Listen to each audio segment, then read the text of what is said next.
With the $350 billion in funds set aside for small businesses now depleted, President Trump said over the weekend that his administration and members of Congress are close to reaching a deal to provide as much as $400 billion in additional relief. We're continuing to negotiate with the Democrats to get our great workers and small businesses all over the country taken care of. I think we're getting close to a deal. Could happen.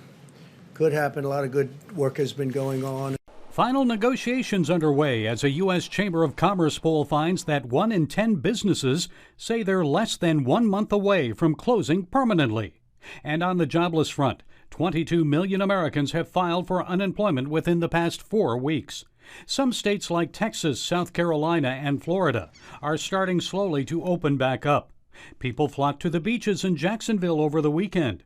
Economist Stephen Moore, a member of President Trump's task force to reopen the economy, said he expects a gradual process with western and midwestern states opening first, then East Coast states. But he's optimistic about the weeks ahead. I really do think things are really looking brighter now every day, and now I'm thinking in a month's time or so we could really see the American economy up and running again.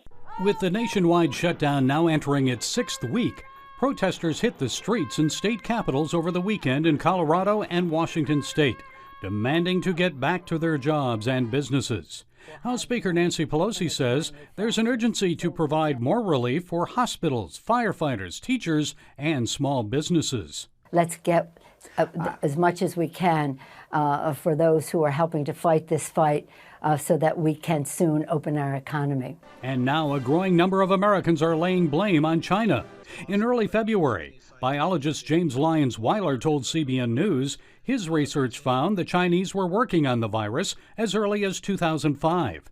He thinks the pandemic began as a laboratory infection. It's possible that the Chinese scientists were trying to jump on the global market for a coronavirus vaccine, which would be huge because it's a cold virus. Appearing on the CBN News program Faith Nation, author Gordon Chang agrees with the theory that the virus may have come from a biolab accident in Wuhan. In terms of motivation, this is a really important question because even though this was an accidental release, Beijing had malign motives. Because, as I mentioned, they knew about the human-to-human transmissibility of this.